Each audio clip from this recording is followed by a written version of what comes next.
Today we once again wake up in the beautiful Tuscan countryside. We are headed into Pisa and Lucca today.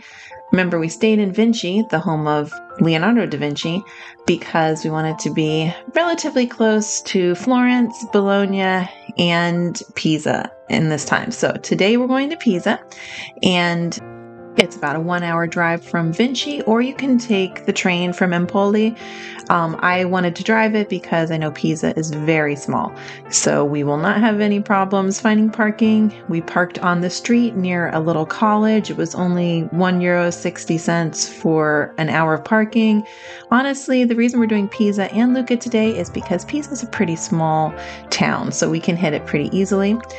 There's a vendor area right outside the gate that takes you through the wall into the Duomo, and you can get tons of souvenirs there. We did get some for the kids. Duomo and Baptistry are huge, and then the little tower peeks out from behind. Right over here you see the door you would go through if you need to pick up tickets on the day of. I do recommend getting a reservation before, because there are no guarantees that there will be tickets. We were there in the winter months, so there was more likely that there would be tickets on that day. And here's Rebecca showing you her scarf that she got as a souvenir. And David was super excited to get his little Pinocchio puppet as well. Marionette went everywhere with us for a while. Well, Rebecca's going to show off some of her really cool skills. And as you see, we walk by so many people holding up the tower, taking pictures. It's really busy out front. Now, you are allowed on this portion of the grass, but not every portion. Of course, we had to get our obligatory pictures with the tower. Pro tip, if you want better pictures without the gates and the fire hydrants and the people, you can go to the back of the tower, and that's where we went to get some more fun pictures, and there weren't as many people back there. So we got our €20 ticket, which includes all the buildings in the compound, and our ticket to the tower is timed. So we need to first go over here to this yellow building next to the tower and drop off our items. You are not allowed to have a backpack or a bag, any items. You have to drop them off in these free lockers. And so we went over here, we dropped off our things, got our cloakroom tag, and then we headed for the tower. You'll see here that they even decorate the paving stones around the tower. One thing I never realized is that inside the tower is much like a silo. There is an empty core in the middle, and you actually climb the stairs around the outside of the tower. I thought that was pretty cool. So as you're climbing up, you'll notice on the left-hand side here that the stairs are indented. You can really feel the lean as you're walking up the stairs. And if you, again, have any health problems, you might not want this strenuous activity, but if you at all can, it is beautiful. Here we are looking down to where we were standing just a moment ago. And then if you look up, you'll see that when we get to the very top, there's an opening that you can look down. We'll see that in just a little bit. But as you look out over, it really was impressed upon me how absolutely huge this Duomo is, and yet most people only really think about visiting the Leaning Tower of Pisa. Now remember, the tower is a bell tower that is part of the Duomo. Let's continue up to the top and see these bells. So as you keep walking, you'll still feel the lean. It's about 15 feet worth of lean at the tower. And here are the bells. They have 7 bells, one for each of the notes of the musical scale. If you are traveling with young children, just remember the child must be 8 years or older to climb the tower. Here we are looking down to the very bottom, where we had previously been looking up. Now we're at the top. This is probably the best view of Pisa here, but it is not the tallest, actually, as the Baptistry is even taller than the bell tower. So now that we're down again, let's go in the Duomo. Duomo entrance is free. However, you do need to have a ticket. These beautiful bronze doors are reminiscent of the Duomo we saw on our Florence video. This church is a Roman Catholic cathedral that was built, the groundbreaking was in 1063. So at the time that this church was built, it was actually the largest church in Europe, and it remained so for over a century. So it was definitely the pride of Pisa.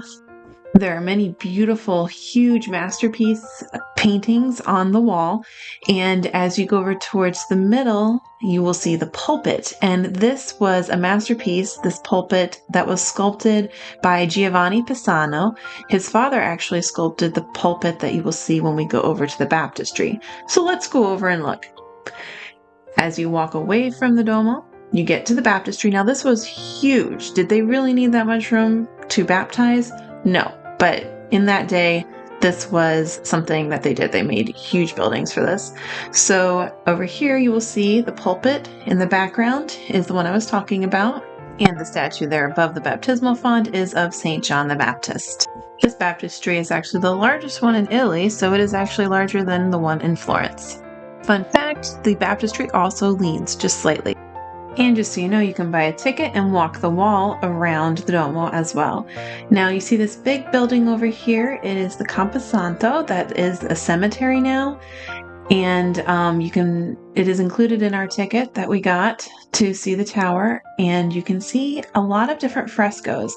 Evidently there was a large fire in here, and most of the frescoes and a lot of the sculptures were ruined during the bombardment in the 1940s. So now they have a roof over this area to try and save it a little bit. There are 3 little chapels along the wall, and you'll see in this chapel they have some chests here that hold what are said to be relics of the Roman Catholic Church. I believe I read that they're supposed to have pieces of the true cross, is what they call it, and pieces of, I guess, Mary's robe. So, very interesting relics that they have there. Beautiful little chapel. I did notice some bone fragments and other things in the armoires that I thought were very interesting. So as you continue around, you look straight ahead, you can see a large grassy area. As I was doing some research, I found out that during the Third Crusade, they had brought back a lot of ground, a shipload of ground from the area of Golgotha. So it is believed that this was all built on some of that ground. There were memorial sculptures in the marble on the graves, and there were also statues. This one I thought was great. It looked like she was rolling her eyes, and that made me think, what would I want a sculpture of myself to look like? And then we went around the corner and I saw it. This is what I would be doing. I would be reading, lounging, and it just looked great. So, if you're hungry, you need to stop for lunch, right? Well, I know we're in Pisa and you would think we would want to eat Italian, but when you have a Subway sandwich giving you a paper and telling you to go to Subway, you go to Subway. So, right around the corner from the tower, you can see in the background there was a Subway. So we all decided that we would go and get some sandwiches, and the Subways in Italy are much like the Subways in America. Some things are a little bit different. Of course, the language barrier, but we were in a touristy area, so many people spoke English. And then the bread, I thought, looked a little bit more artisan here than it does in the States. So now we are going to head to the coast because we are super close, just about 10-15 minutes from the water.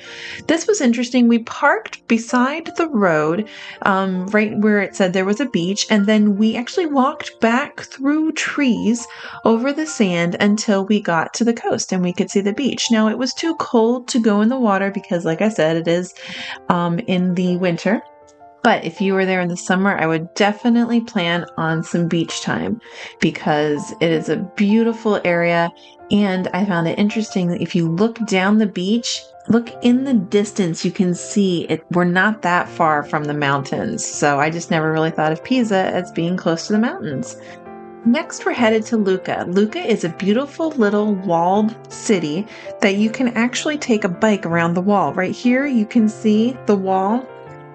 And we found a parking area right outside and walked through one of these breaks in the wall, one of these entrances to the inside. And it's a very small city, so you can find there are many different areas where you can rent a bike.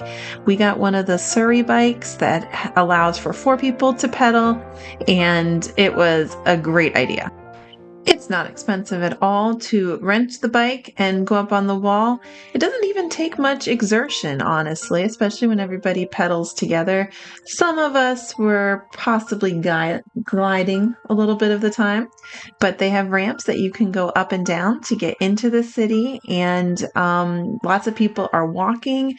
Sometimes you have to slow down a little bit so that you can get around people on the outside of the wall, but it was just gorgeous. We did this in the evening, so it was at sunset, and there was actually a little rally along the way as well. But we could check out the different buildings in the town by going the whole way around the outside. Now, there have been other places like Cittadella near Vicenza where we are that we have gone along the wall on the outside, but this one was actually wider. There's a wider area, so it wasn't just walking traffic. There were bikes and small conveyances up there, and just no cars or anything. There are places and museums that you can visit in Lucca, but we didn't have much time. I would definitely recommend finding a nice place to sit down and have some dinner. Just remember their dinner hours are a little bit later than ours. They had dinner more at about 8, 9 o'clock at night. So even if you just want to go grab some gelato, I highly recommend it. Now we are headed back to Vinci, and in the morning we are going to drive down. It's going to be a driving day, but we are going to drive the whole way down to the Naples area. We still have to hit the Amalfi coast, Naples, Rome. We are going to bring all of that to you very soon. Ciao!